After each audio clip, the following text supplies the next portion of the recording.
Good evening, and welcome to the Network for Responsible Public Policy. I'm Jenny Wilson, a trustee of NFRPP. The mission of the Network for Responsible Public Policy is to foster open minds, critical thinking, civility, and the questioning of assumptions through credible and trustworthy, fact-based discussions with recognized thought leaders. Tonight, we'll explore the political narratives that define us and those that divide us with Professor Leonard Steinhorn. Professor Steinhorn will illustrate the history of the ideas that shape our political culture in an effort to explain the current moment. Leonard Steinhorn is a professor of communication and an affiliate professor of history.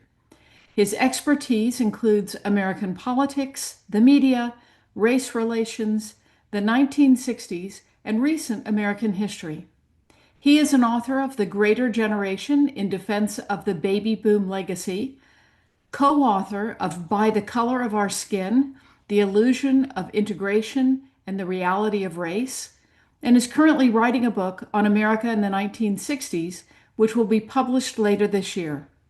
His writings are frequently published in books, journals, as well as the New York Times, the Washington Post, Los Angeles Times, Politico, The Hill, and many leading national and international printed and online publications. For more than a decade, he has served as the political analyst. Sorry, one second, I just totally lost my place here. That's never happened before. He served as the political analyst for CBS Radio News, and before that, he served 10 years as the political analyst for Fox 5 News in Washington, D.C. Steinhorn has appeared as an on-air expert and in a number of documentaries, including CNN's The 60s and 1968, The Year That Changed America, Superheroes Decoded on the History Channel, and The Kennedy Files on Reels. He's given hundreds of talks at home and abroad and has lectured on politics and history for One Day University, the Smithsonian, Curiosity University, and the 92nd Street Y. Steinhorn was twice named Faculty Member of the Year by the American University Student Body. Before joining the American University faculty, he spent 15 years as a political consultant and speechwriter. We are very fortunate to have Professor Steinhorn with us tonight. We welcome your questions and will respond to as many as possible. Please type your questions into the Q&A box.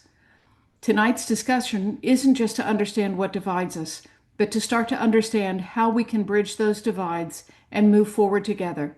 Professor Steinhorn, welcome to the Network for Responsible Public Policy. Let's get started. Well, thanks so much, Jenny, and I appreciate it. And I'm very happy to be here and to share some ideas with everyone and hopefully get everybody sort of thinking and stimulated.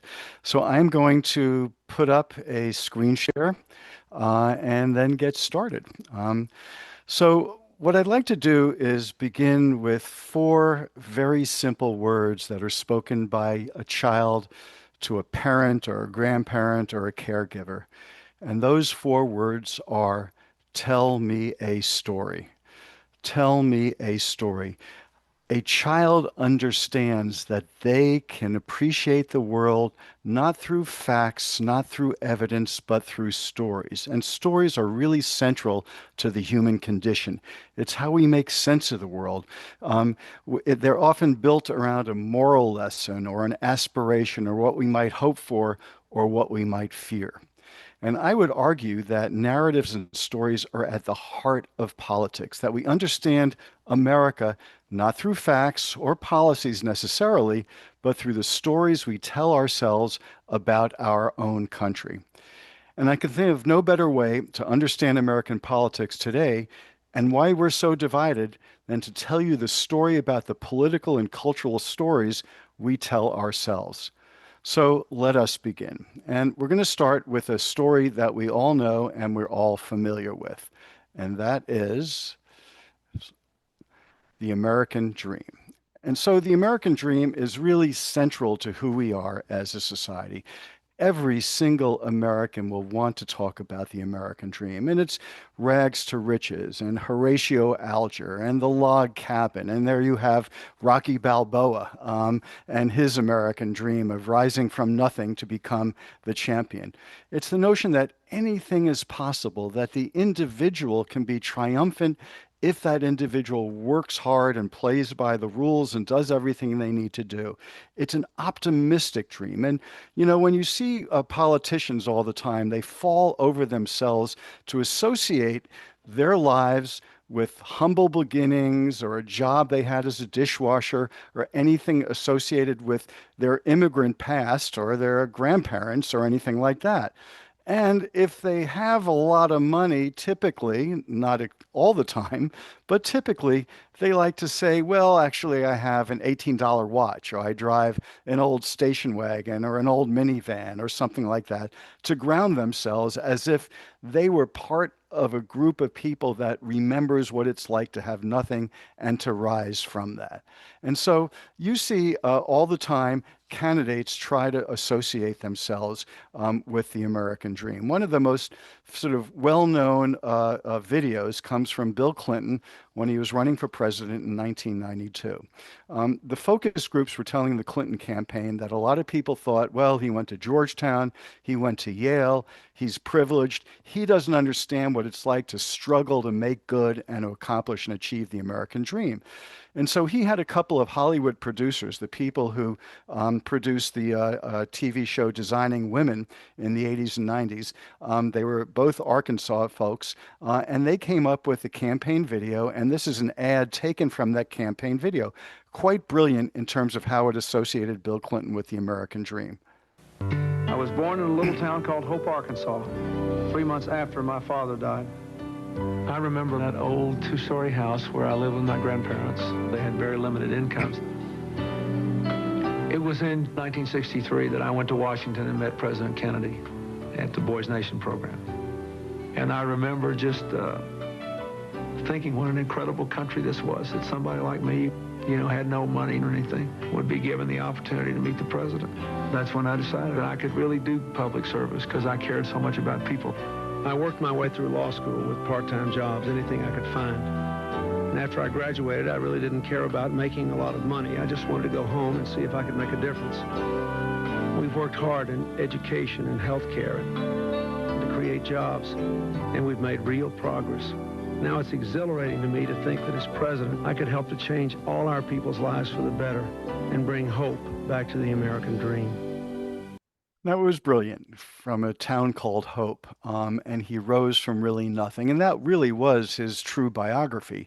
So he had to be able to prove to the American people that he understood our, our yearning for the American dream, our pursuit of the American dream. Here's another example when our current Secretary of State first ran for the Senate. Marco Rubio. This particular ad actually catapulted him to the top of the polls numbers and really helped him become the senator that ultimately built his career. Again, it's all about the American dream, and what he showed is that he came from nothing, or at least his family did, and that they were able to achieve the American dream, and that he could identify with every American who wants to pursue the American dream. My parents lost everything. Their home, families, friends, even their country. But they found something too. America. My dad became a bartender, my mom a maid, and they worked 2 jobs most of their lives, so their children would know opportunities they never could. I'm Marco Rubio. What makes our story so special is that it isn't unique. The American dream is still a reality, and I approve this message because that's worth fighting for. Now, at the time, Marco Rubio was a well-heeled lawyer making hundreds of thousands of dollars, but he wanted to associate it with his parents. And now there was a little thing in that particular ad that they skipped over. The implication was that they came here as exiles from Castro's Cuba, but in fact, his parents came from before that. But the bottom line is that he wanted to associate himself with the American dream. Here's another example from the just previous governor of Virginia when he ran for governor, Glenn Youngkin. I'll never forget the day that my dad told us he had lost his job. So I did what Virginians do. I helped out. I got a job flipping eggs. And I practiced basketball until I got a scholarship to college. Together with my family and my faith, I overcame the challenge. Overcame the challenge. Now, here is Glenn Youngkin, who is worth close to $1 billion, talking about how he overcame hardship in his own life. He's in a kitchen. It shows that he worked hard, maybe is in the kitchen, and that he got a scholarship, even though the scholarship wasn't for need, it was for athletics. But the point is he wanted, as a very wealthy man, to associate himself with the American dream. So politicians all do that. But for a moment, let's set aside the candidates themselves and let's talk more about how the American dream shapes our policies and our ideologies. Because at heart, what each of these candidates is implying is what we know to be the equation of the American dream, okay? That if you work hard in America, you will succeed or at least get your little piece of the American dream. Again, if you work hard, you can succeed. That is the fundamental equation of the American dream. And that is sort of pervasive in just about everything we think, everything we say, everything the candidates discuss. If you work hard, you can succeed. But here's where it gets really interesting, because when you invert that equation, it begins to tell a very different story implicit in the American dream, because it suggests that if you haven't succeeded, therefore you haven't worked hard or you haven't worked hard enough.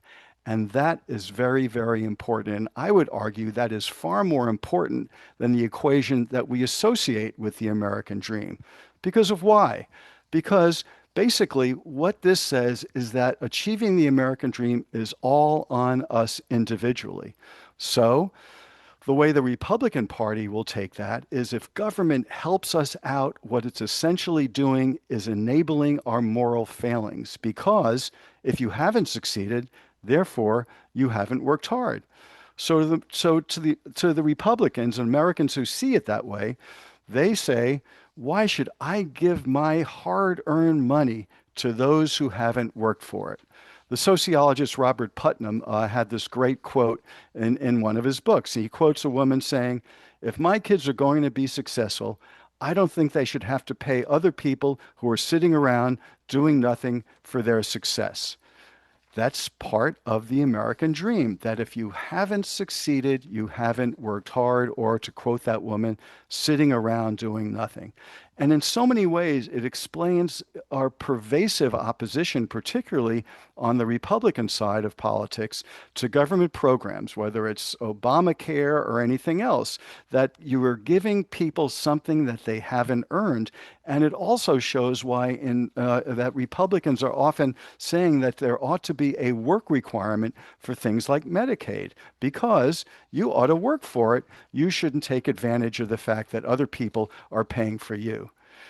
Now, there is an alternative view on all of this, which is important, and it's more the Democratic version of how this American dream works, which is that no, if you haven't succeeded, it, yeah, maybe partly on you, but it's more than that. There are social, there are historical, there are economic forces that are far greater than the individual.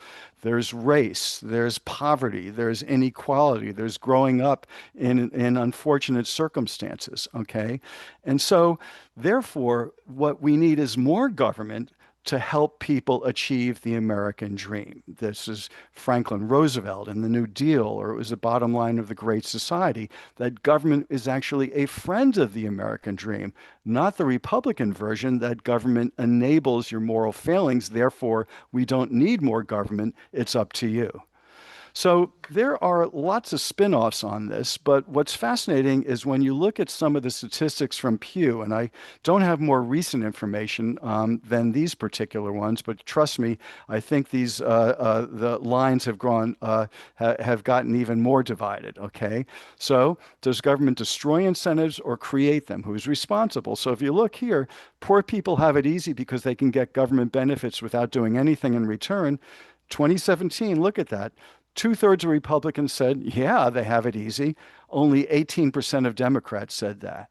Or if you look at the right, percentage who say racial discrimination is the main reason why many black people can't get ahead these days, about two-thirds of Democrats say yes.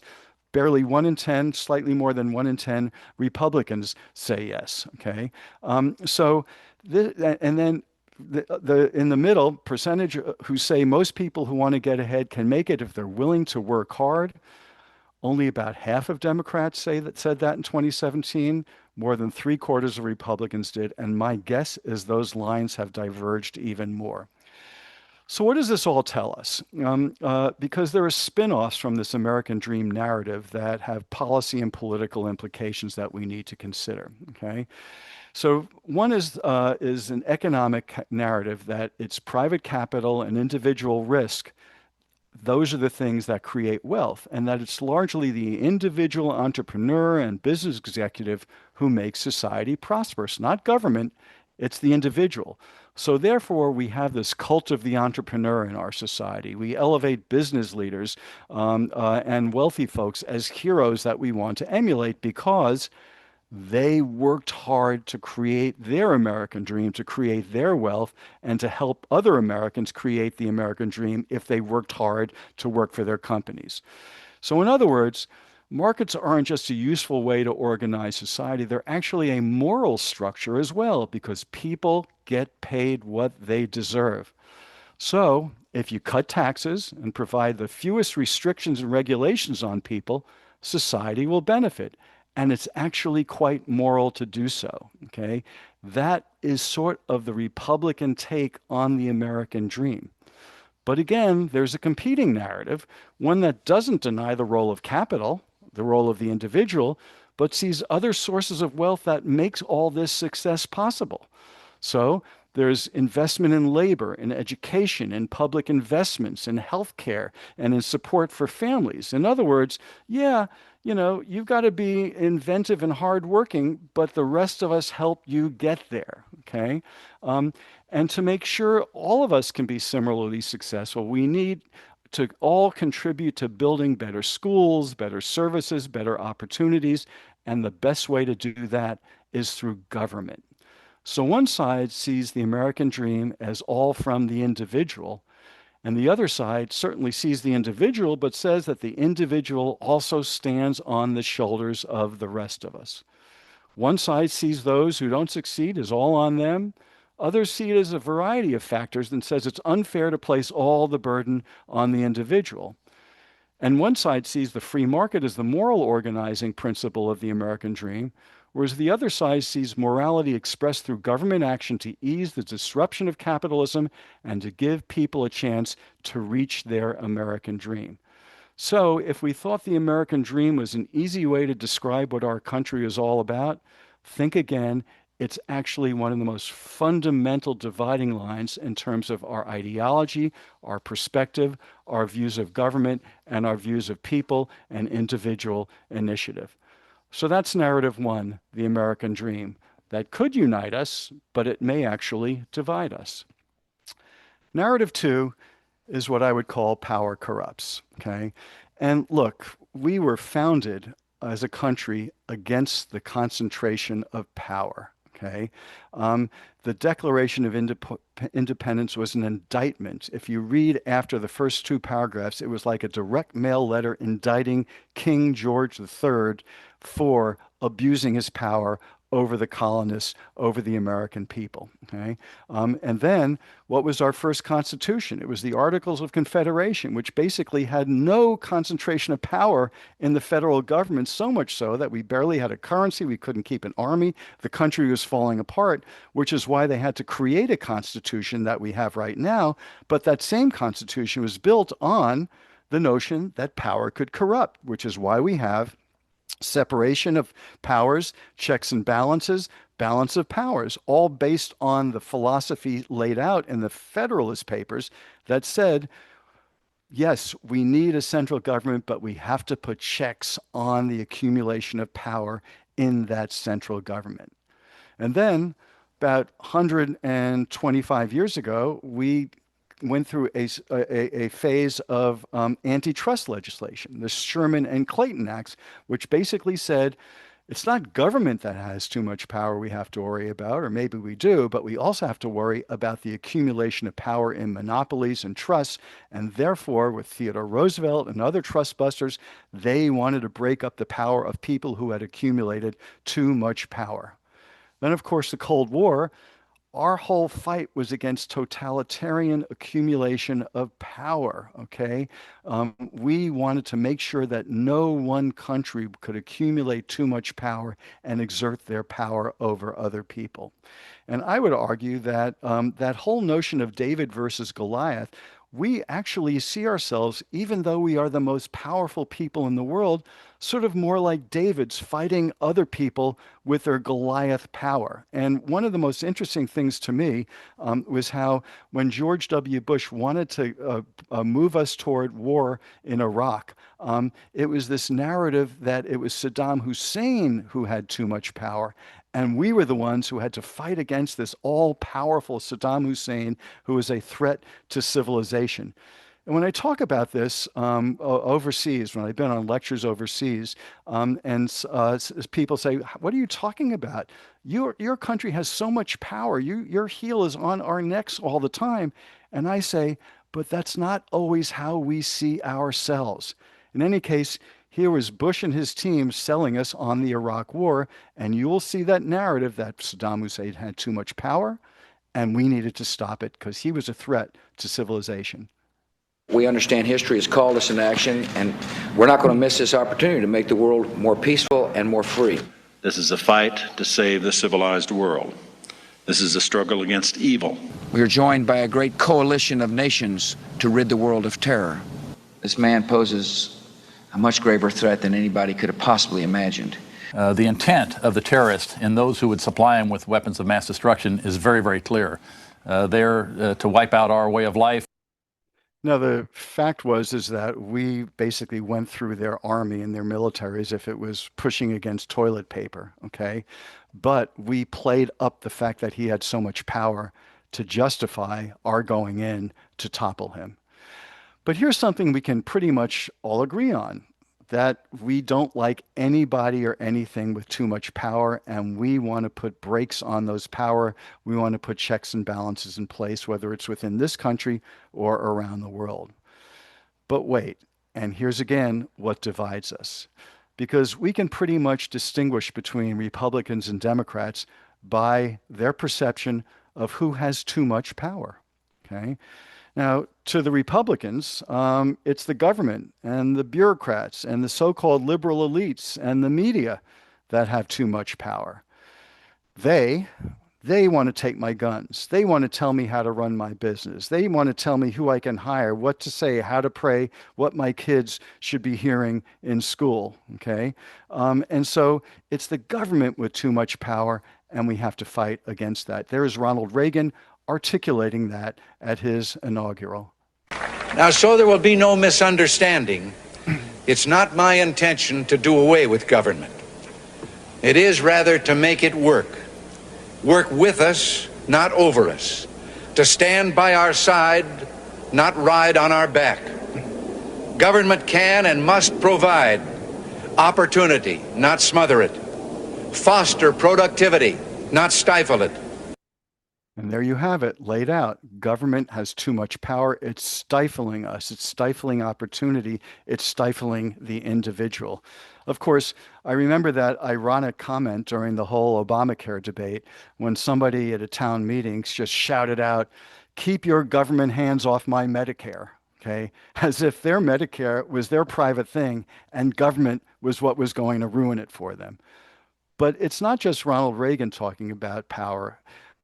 Even though Donald Trump seems to enjoy having power, what he argued is that his candidacy was going to make sure that the people who were forgotten were no longer forgotten anymore, and that he was going to fight the people who had the most power.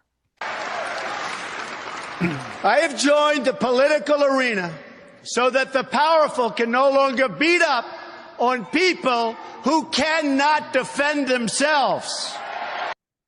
And then you see the fake news media, he says, is not my enemy. It's the enemy of the American people. And that's why he is going to go after him. Here's one of my favorite political ads by a Republican candidate. He's now governor of West Virginia, but this is when he was running for the Senate. It's just classic about government having too much power. I'm Patrick Morrissey, and I approve this message. We fought Obama's war on our jobs and culture. Patrick Morrissey beat Obama at the Supreme Court saving coal jobs, blocked Obama's illegal amnesty. Let's take on Washington with our West Virginia conservative values. Let's not just change Washington, let's blow it up and reinvent it. That's better. We'll take on Washington liberals, keep their hands off our guns, stop their pro-abortion agenda. I'm the conservative fighter who win for West Virginia. They just have too much power, and we are going to fight against it. Now, for the Democrats, it's a bit different. It's not government that has too much power, or not the so-called liberal elites who want to impose their values on everybody else, or not the media, which has too much power and tries to tell everybody what to think. For the Democrats, it's the special interests that have too much power, the special interests that are corrupting America, the few who have the power over the many. It's the 1% who control the wealth and the levers of government to keep all of the resources flowing upward. It's when Franklin Roosevelt talked about the money changers in 1933. It's the same today. It's the people in control of the money, that 1%, whether it's in the 30s or 90 years later, those are the people who have too much power. And so you see, regulations are important to curb the power and abuse of those who have power. Therefore, government is not the thing that has too much power. We need government to be able to neutralize the power of those special interests that have too much power. So that's why the Democrats support white-collar crime laws. There's a sense of distrust of big money, of billionaires, of big oil, and all the other rich and powerful who run our country, okay? So it's not that government has too much power. For the Democrats, government is essential to protect the rest of us from unchecked power. Here is Elizabeth Warren articulating that. From tax policy to retirement security, those with power fight to make sure that every rule tilts in their favor. Everyone else just gets left behind. That's what we're up against. That's what democracy is up against. Just look at the big banks. They cheated American families, crashed the economy, got bailed out, and now the biggest banks are even bigger than they were when they were too big to fail in 2008. They still swagger through Washington, blocking reforms and pushing around agency. A kid gets caught with a few ounces of pot and goes to jail, but a big bank launders drug money and no one gets arrested. The game is rigged, and it isn't right. It's rigged.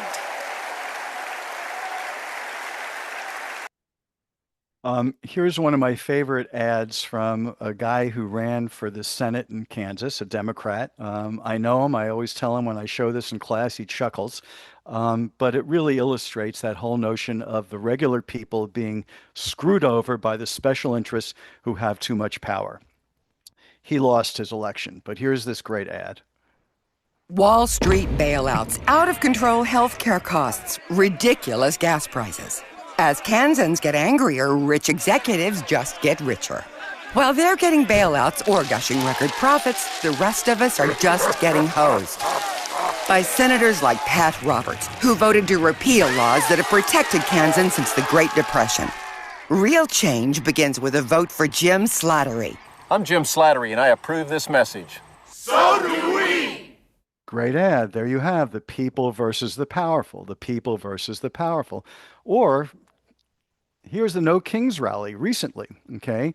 Once again, you are not a king. You have too much power. And it goes back to the Declaration of Independence when the king had too much power, and we, the people, have to be able to fight against it. So once again, you see the Democrats fighting against entrenched power by somebody who wants to accumulate power in the White House and serve the special interests and their needs and their wants and their desires. So once again, you want to know the difference between Democrats and Republicans and their realities and worldviews?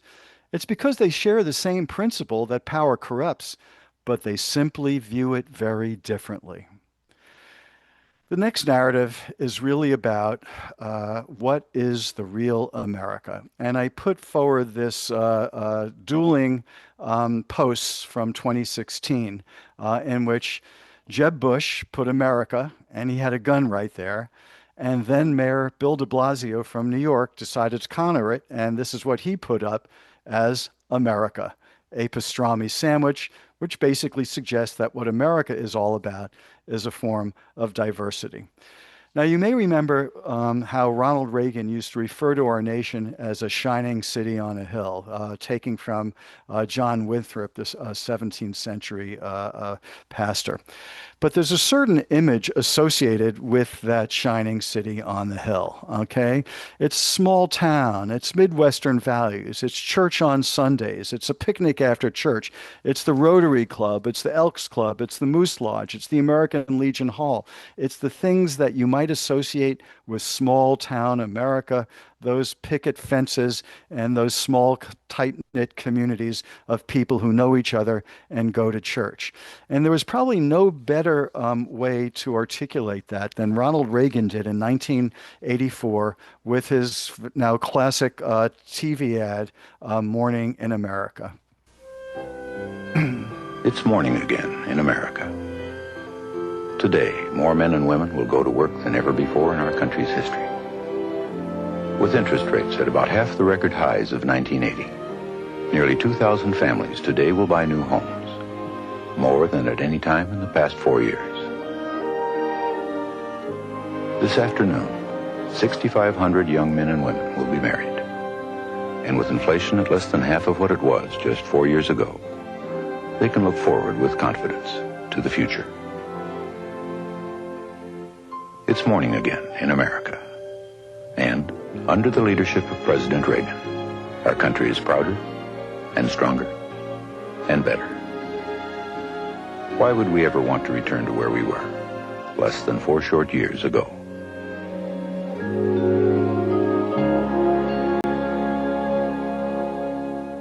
And there you have that Republican version of the real America.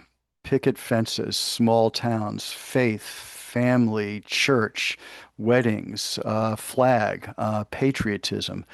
That's the real America. And notice it was a very sort of rural or somewhat small town real America. And when I ask my students what they see in there, a lot of them say, I didn't see a single person of color, which was very interesting when you think about that. But when the Reagan team decided to put this up, this is what his aide Richard Darman said about this. The idea is, quote, to paint Ronald Reagan as the personification of all that is right with or heroized by America. Therefore, attacks on Reagan would be tantamount to an attack on America's idealized image of itself, where a vote against Reagan is, in some subliminal sense, a vote against a mythic America. And to many people, that is a mythic America. When you ask them to say, what is the real America, they'll come up with that small town and those picket fences and the church steeples and everything else, okay? And it wasn't just Ronald Reagan. Here was George Bush's campaign video. There's a kind of life I think that a lot of Americans feel is slipping away. Safe for kids everywhere, baseball, barbecues, football games after church. And then Donald Trump wanted to articulate this for the real Americans that he believes were forgotten by those elites that look down on those real Americans. Here he is in 2016. Every day, I wake up determined to deliver a better life for the people all across this nation that have been ignored, neglected, and abandoned. I have visited the laid-off factory workers and the communities crushed by our horrible and unfair trade deals. These are the forgotten men and women of our country, and they are forgotten, but they're not going to be forgotten long. And as we know, he wants to bring back coal and manufacturing almost as if it were the 1950s once again, and that is his vision. And of course, on January 6th, this is what he told his supporters. You're the real people. You're the people that built this nation. You're not the people that tore down our nation. In other words, he believed that his supporters were the real Americans. And then look at what his Department of Labor put up about a year ago to describe what it was like to pursue the American dream. And these were the images that they put up. There's a family in a church. There's a small town with the American flag, and there are a bunch of all white men with sort of prominent cheekbones and square chins behind with patriotic and manufacturing images behind them. So there you see that. So to many of people, this sort of city on the hill represents the authentic America, okay? It harkens back not only to the 1950s, but to Thomas Jefferson and the agrarian ideal, to the sturdy lunch pail culture that built America, to honesty and hard work and faith and honor and deference and tradition. And those that don't have that pedigree, don't share in that pedigree, well, maybe they're somehow corrupt, they're fast-talking, they're elitist, they're inauthentic, and therefore you can see some of the distrust of big cities that really is very pervasive in rural parts of America. So this is a more Republican vision of what the real America is and ought to be. But the problem is that cities are just as real American as small towns.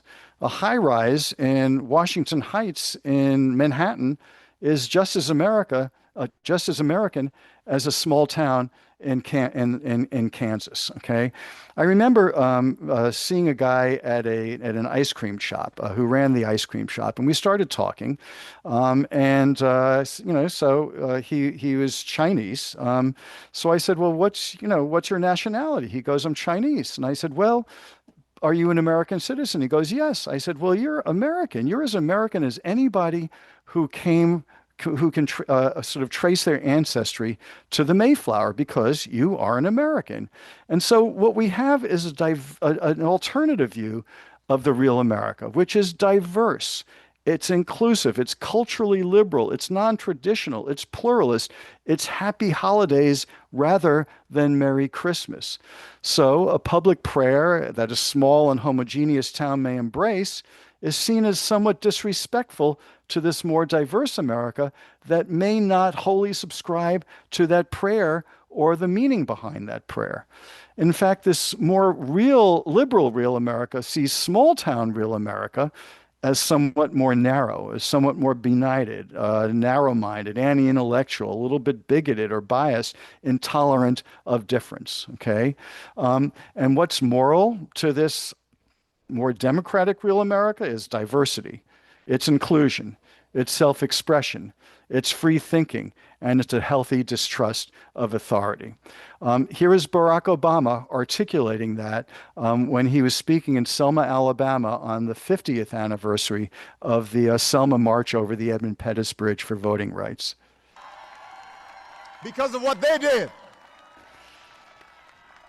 the doors of opportunity swung open not just for black folks, but for every American. Women marched through those doors.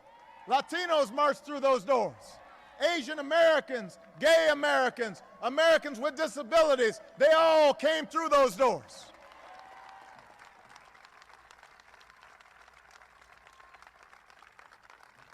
Their endeavors gave the entire South the chance to rise again, not by reasserting the past, but by transcending the past. What a glorious thing, Dr. King might say. And here is an ad that Stacey Abrams' campaign ran when she was running for governor. Again, a similar idea of what the real America is to her, to someone like Barack Obama, and to many Democrats. We declare that love is love. And that our future should be limitless. We are dreamers. We are doers. We are teachers. We are workers. Volunteers. Organizers, seniors, immigrants, activists, veterans, resistors, organizers, immigrants, veterans, nurses, progressives, lifelong Democrats, first time. We are here. We're ready.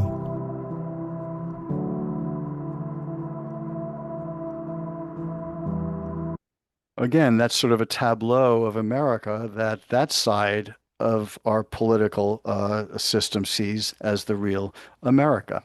Um, or as the erstwhile late night comedian Samantha Bee put it, I wish there were a less cumbersome way to say women, immigrants, people of color, and LGBTQ people. Real Americans.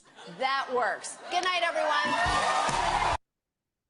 so here's the thing. When you look at these two real Americas, one looks sort of wistfully to a more monochromatic America of the 1950s, while the other embraces a more ethnically diverse and pluralistic future of what America will be like in 2050, where, as you can see, it's majority minority. And in fact, a few years ago, when Americans were asked whether American culture and America's way of life have changed for the better or the worse since the 1950s, almost three-quarters of Republicans and about three-quarters of evangelical Protestants say that it's gotten worse since the 1950s, whereas about three-quarters of Democrats say it's gotten better. Two different views of what America should be. In some ways, the dividing line is the 1960s. Okay, you even see it in views of the police. Are the police the defenders of law and order and the way life should be? Or are they an armed force that too often picks on and sees only the worst in people of color? Okay, what is the real America and which side thinks which way? And that leads us to another thing, which is a mob at the gates, which is what happens when the real America is disrupted and threatened. Okay, it could be threatened by domestic and international enemies, immigrants, terrorists, socialists, crime, need for a tough leader. That's typically what you might hear from Republicans. Or from Democrats, what's the threat to the real America? It's bigotry and attitudes that violate the social norms that have prevailed since the 1960s in America. So this is the mob at the gates. Who is our enemy threatening the real America? And again, you can see how it divides between Republicans and Democrats. Ashley Hinson is running for the Senate in Iowa. This was an ad she put in when she was running for the House as one of the threats to the real America. But today, Washington is failing us. Socialists trying to abolish the police. Radicals trying to tear down our country. And here is Donald Trump and immigration. When Mexico sends its people, they're not sending their best. They're not sending you. They're not sending you. They're sending people that have lots of problems, and they're bringing those problems with us.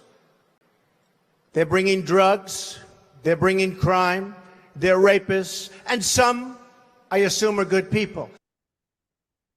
You know, when they let, I think the real number is 15, 16 million people into our country, when they do that, we got a lot of work to do.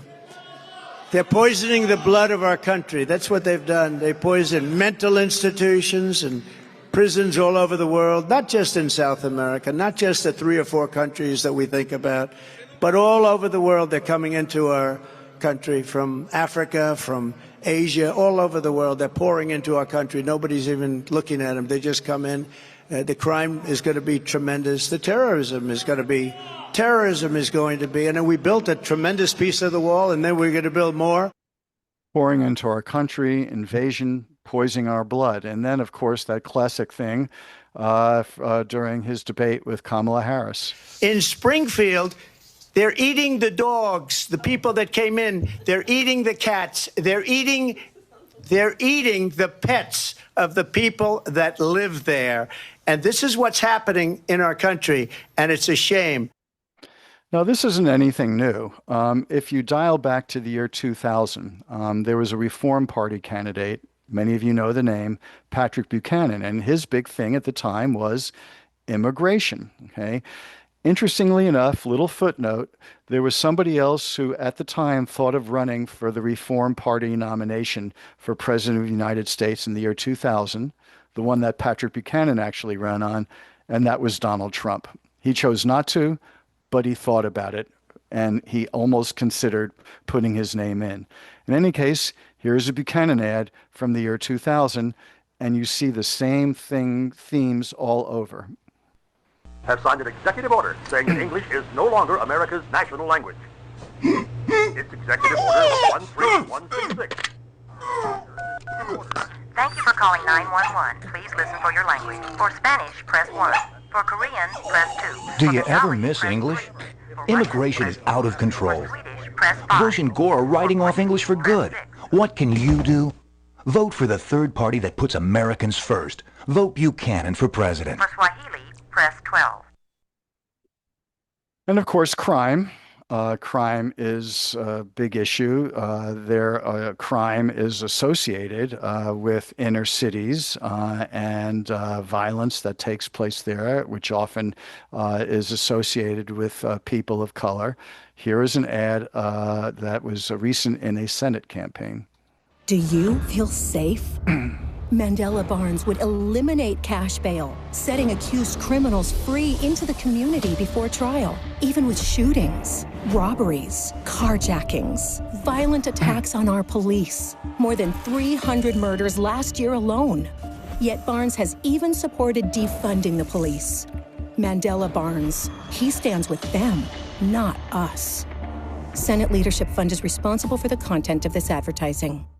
He stands with them, not us. Us being the real America, us being Norman Rockwell, us being our small towns and picket fences being assaulted by those things that are going on in the cities that the Democrats and the liberals are enabling.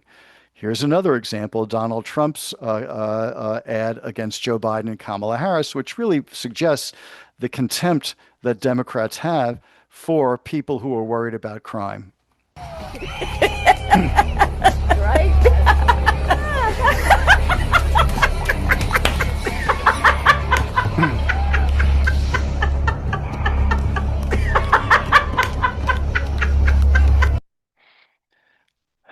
And of course, there's drugs as another issue. And again, I think Democrats and Republicans both share that, but this was Donald Trump when he was going after those boats from Venezuela. And of course, there's terrorism. Trump is calling for a total and complete shutdown of Muslims entering the United States until our country's representatives can figure out what the hell is going on. Now, don't get me wrong, the Democrats are equally aghast at terrorism. And equally concerned, but maybe not to the level or the degree or the rhetorical flourish that Donald Trump or Republicans may be. I put this up from, I believe it's from 2010, a congressional candidate about terrorism. And it's just such a stunning ad. My students' jaws drop, but it illustrates the whole notion of these are the people who are threatening our real America. I'm Dan Finelli with a little bit of common sense for you. Does this look like a terrorist or this? It's time to stop this political correctness and the invasion of our privacy. Let's face it, if a good-looking, ripped guy without much hair was flying airplanes into the Twin Towers, I'd have no problem being pulled out of line at the airport. I'm Dan Finelli, and I approve this message. So you can see that there are certain threats to a certain real America, and that helps us understand where people are at, particularly people on the more red side of the political spectrum.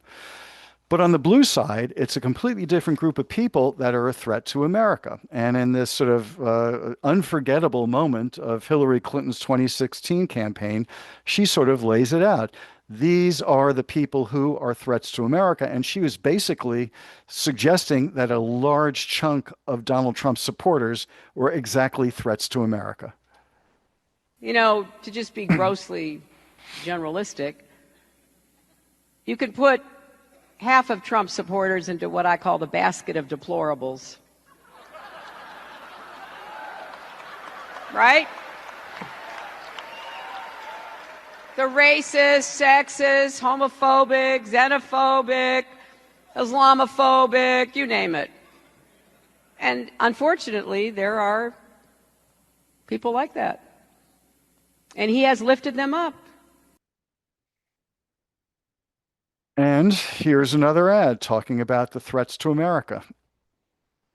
Donald Trump unleashed extremism and political violence in America. Proud Boys, stand back and stand by. Inciting January 6th, an attempted coup aided by insurrectionist Republicans. Every Republican in Congress has now even voted against rooting out neo-Nazis in the military. Today's Republican Party: white nationalism, anti-Semitism, extremists taking away our freedoms. Electing Democrats is how we stop them. So once again, let's be clear. There are plenty of Republicans who are concerned about extremism on all sides and what it can do to democracy. And there are plenty of Democrats who are concerned about, crime and terrorism and everything like that. But it is the emphasis of their rhetoric and the narrative that they create about what the real America is and what the threat to the real America is that in many ways helps to define these two political parties. Here are dueling narratives from the 2017 election for Virginia governor, when you'll see on the top, the first one, Ed Gillespie, who is running, and what is the threat to America that he saw, the threat to suburban America, the threat to small town America. And then Latino Victory Fund on the next one I'll show shows a different threat to America. MS-13 appears to be surging again. The MS-13 gang lured the victim into a Fairfax County park, stabbed him repeatedly, committing violent and brutal crimes. MS-13 is a menace. Yet Ralph Northam voted in favor of sanctuary cities that let dangerous illegal immigrants back on the street, increasing the threat of MS-13. Ralph Northam's policies are dangerous. I'm Ed Gillespie, candidate for governor, and I sponsored this ad for a safer, stronger Virginia. And look at where he's walking. He's walking with police officers in a nice little suburban community. Here's the other ad.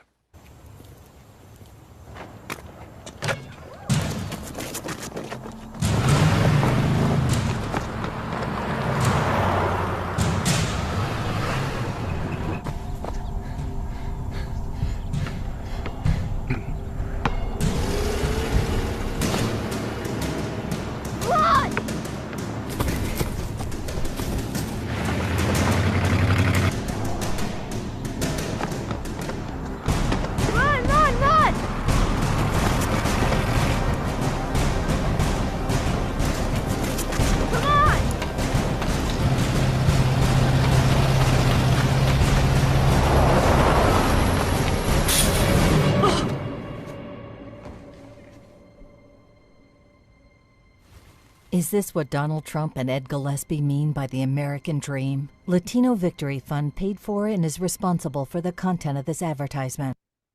And there you have those dueling narratives encapsulated in that particular election. Finally, a set of narratives deals with our ideals. And in so many ways, we actually have dueling interpretations of freedom and liberty. When you actually apply our sense of freedom and liberty to different issues we care about, you'll see Democrats and Republicans, or liberals and conservatives, with very, very different views of what freedom means. For example, religion. There are some in the Republican Party, many in the Republican Party, who believe that their religion, in particular Christianity, is under siege, and they want the freedom to express themselves. They want it to express themselves in schools and in government-sponsored events and throughout society. They want to be able to say that if we aren't necessarily a Christian nation, we were founded as a Christian nation, okay? But on the other side, what you have is people who fear the imposition of the majority of religion and want freedom from religion, okay? And freedom from what the majority wants to impose on everyone else as to what our religious narrative should be in society. So once again, they both see freedom differently through the lens of what their version of a real America is. Or guns, okay?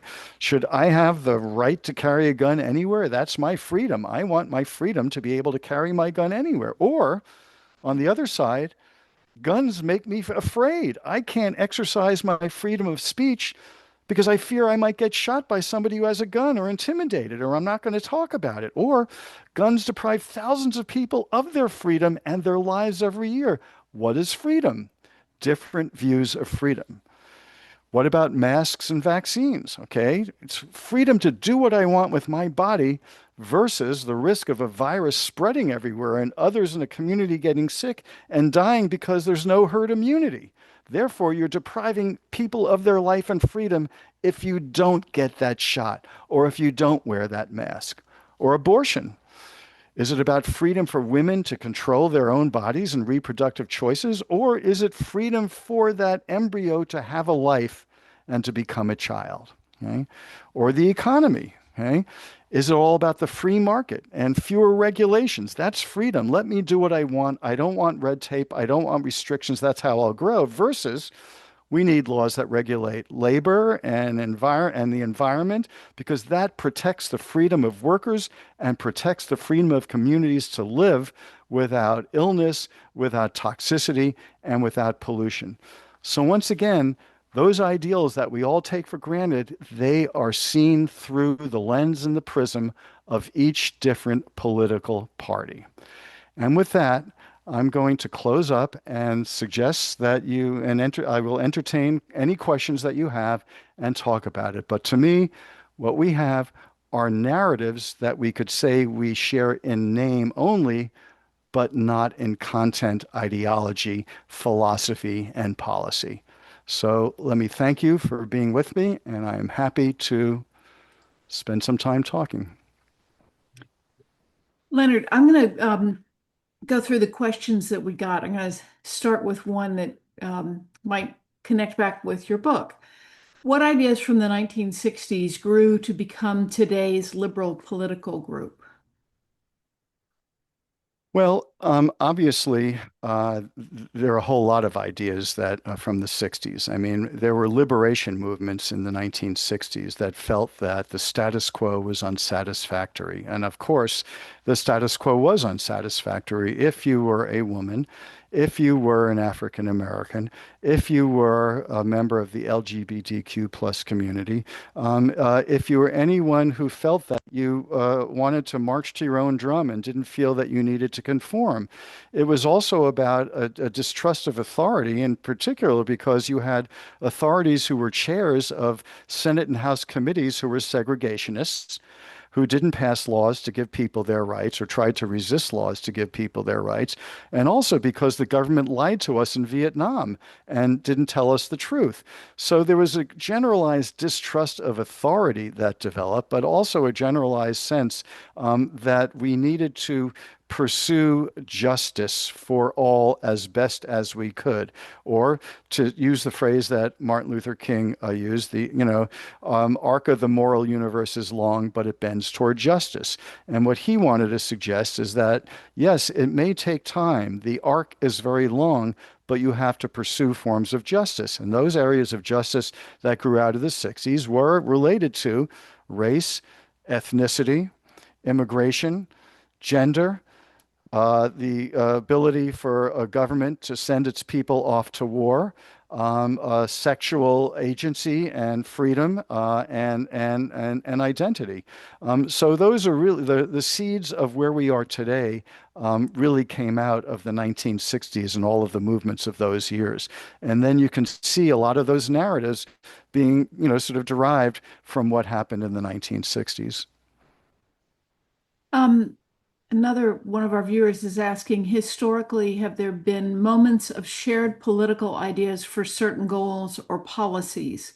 Do both parties just disagree on everything now, or has it always been a political football to disagree with your opponent?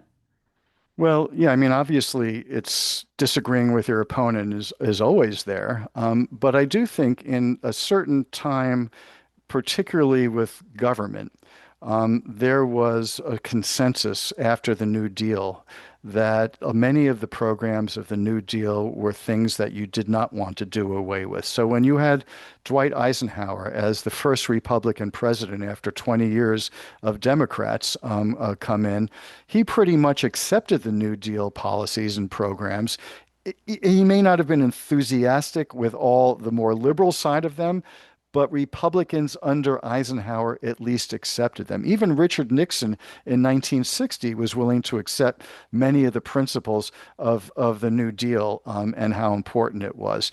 It was only when the sort of more conservative aspect of the Republican Party emerged, let's say with Barry Goldwater in 1964 and Ronald Reagan's candidacy in California in 1966, that you began to see a desire to repudiate the role of government in people's lives. And what Reagan said in his 1980 inaugural that I had there is very similar to what he said in his classic speech in October of 1964 supporting Barry Goldwater, in which he really did talk about government stifling people's opportunities. And in fact, he opposed Medicare. Barry Goldwater wanted to make Social Security privatize it.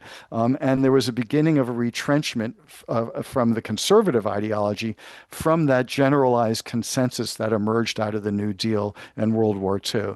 So there was this brief moment where people accepted a certain center, even if they disagreed on how it ought to be implemented, but they accepted a certain role that government plays in people's lives.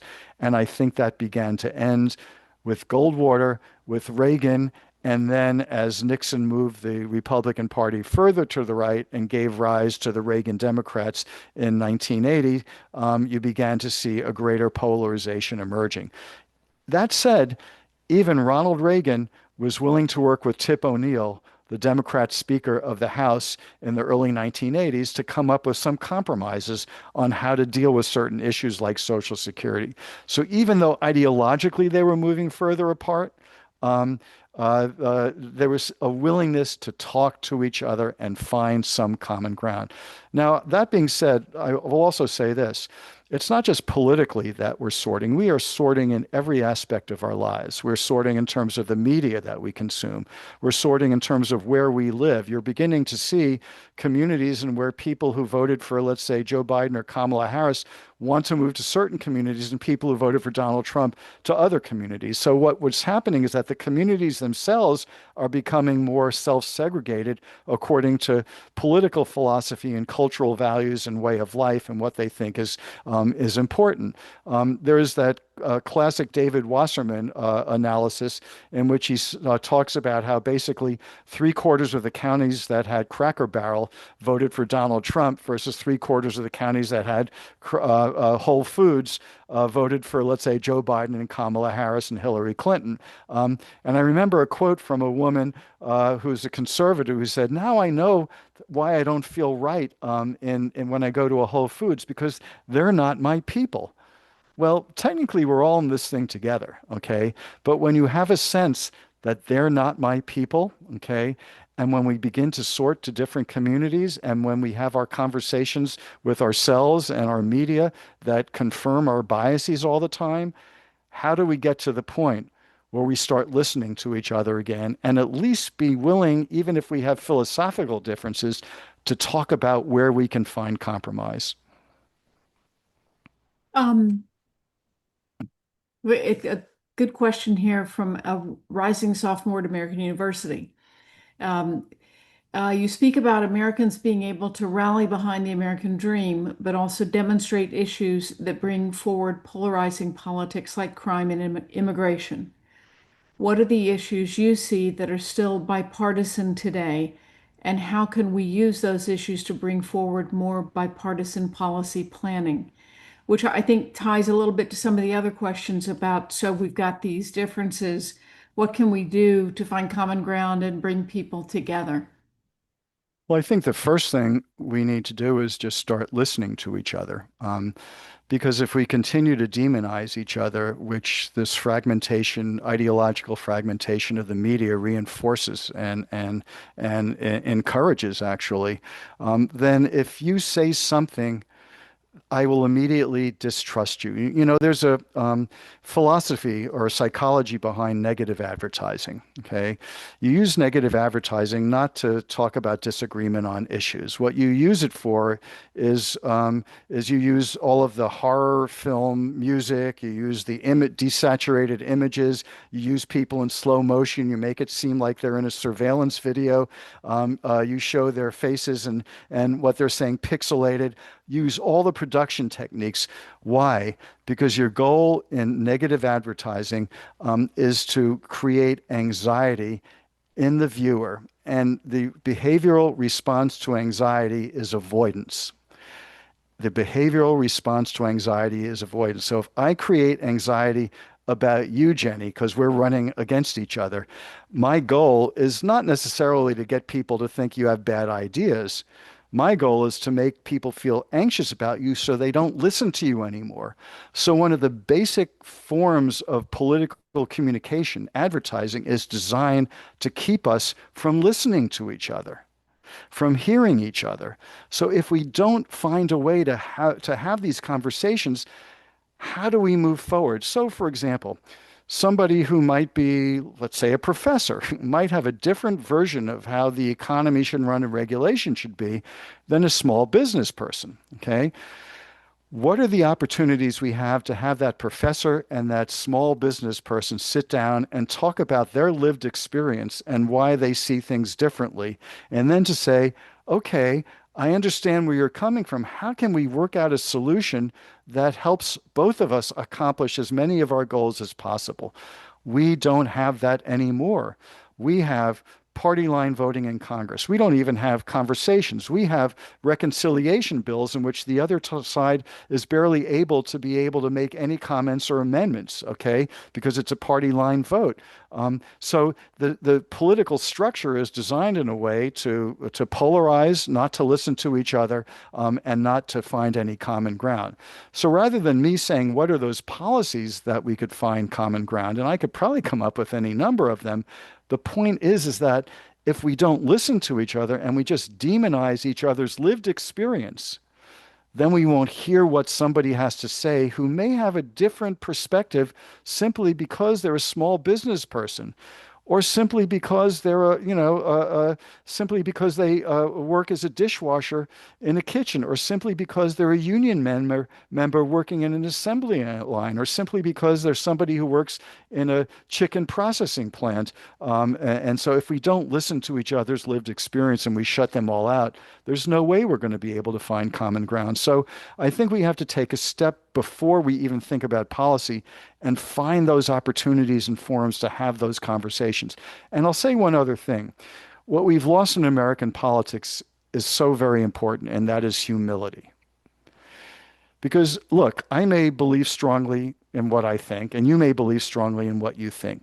But if I don't ever entertain doubt that somebody else might have a particular perspective worth listening to, that has a sense of reality behind it, if I don't think that, then I am not respecting that other person, and I am not being humbled enough to think that my worldview isn't the only worldview around.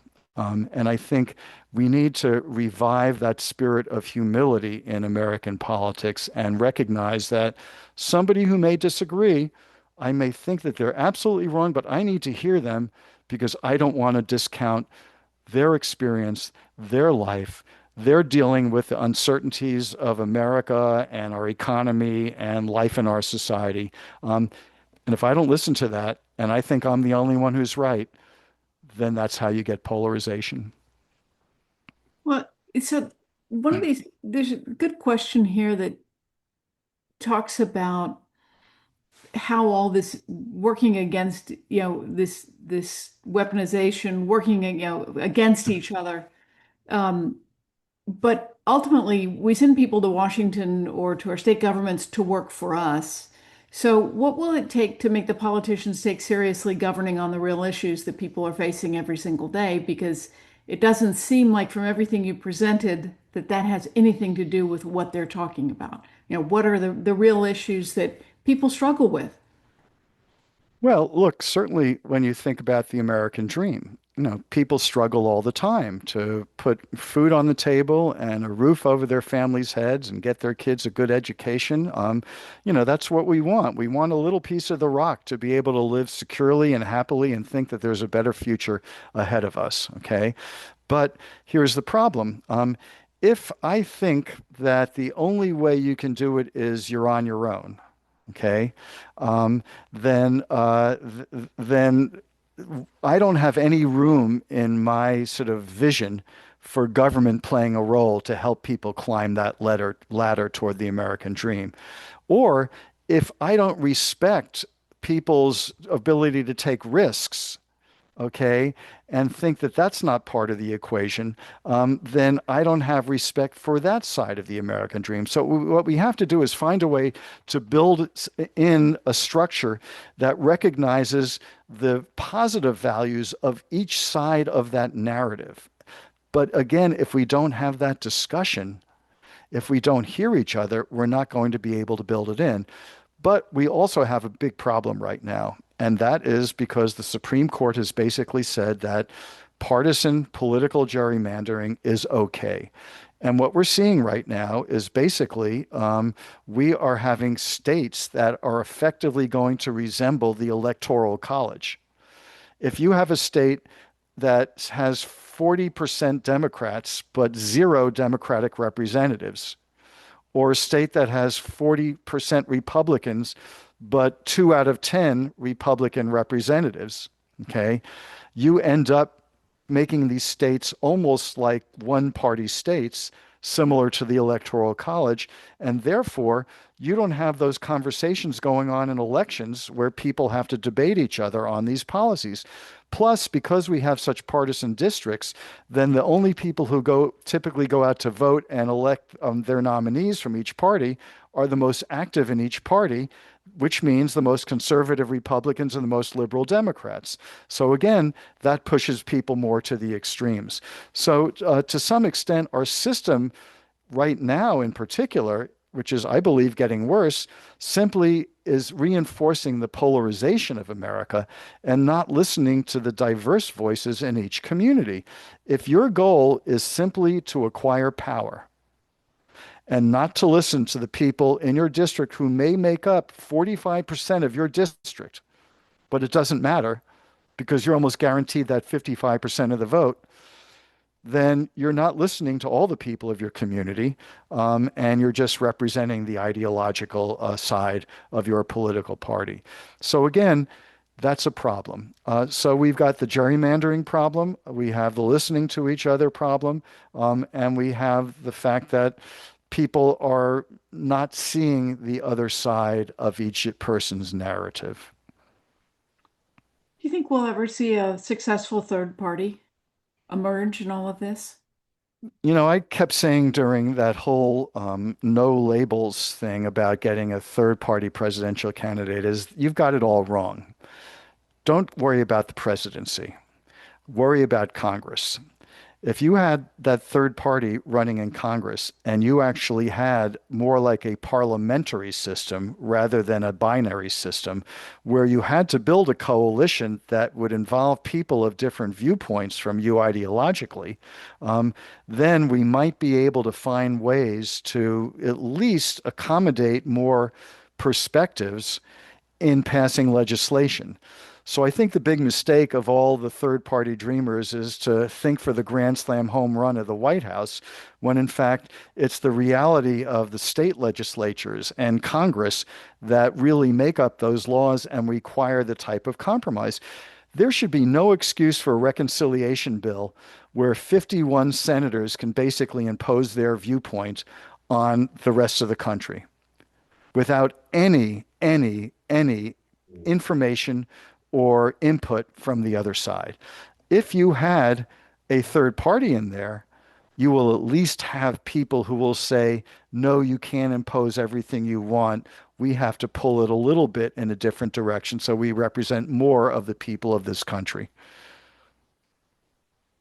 All right, last question, which I think is a great compliment. You gave a pretty neutral presentation, which I appreciate. How do you personally check your own bias, stay out of the echo chambers, and how can people try to emulate this and be objective as best they can? You know, I'll go back to my time as a professor. And regardless of where I stood politically, I had people who were very conservative and very liberal want to do their capstones and theses with me and independent studies. And I stay in touch with people of all backgrounds.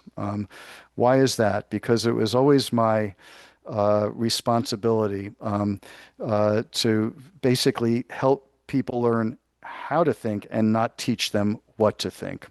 And so to impose my viewpoint on people was absolutely wrong. It was an abuse of power. And so my goal, I always thought as an educator, was that I'm contributing to democracy because the founders really wanted to build our country not on necessarily the consent of the governed, but the informed consent of the governed.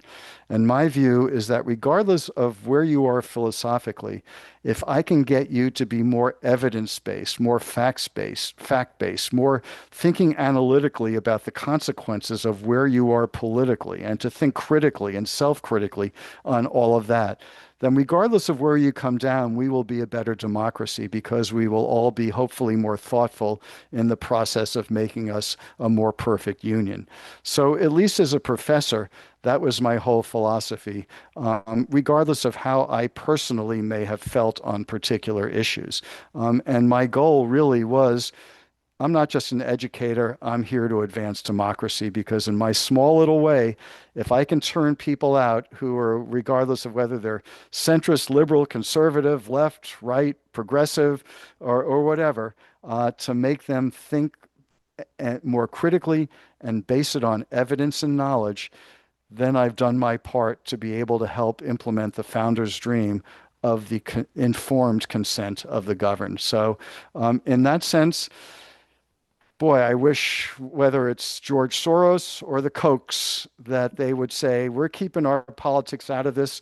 What we have to do is present evidence and facts so that people are more informed, so that they think more critically, and that we have conversations that are consistent with this amazing concept of democracy that we have. Whether it's become amazing in practice, again, is a whole nother question. I think that says it. Professor Steinhorn, thank you for sharing your wisdom with the NFRPP audience. This has Thank been you so much. Fantastic program, really. Thanks. I appreciate it. You leave us with so much to discuss and contemplate, and we really hope you'll come back and continue the conversation. If you value, please do. If you value free access to programs like tonight's, please support our work. Visit our website, nfrpp.org, to donate and sign up for our newsletter. This program will be available on our website and our YouTube channel in the next few days. Thank you all for joining us and for supporting NFRPP. Good night. Thank you, Dr. Steinholm. Thank you. Thank you.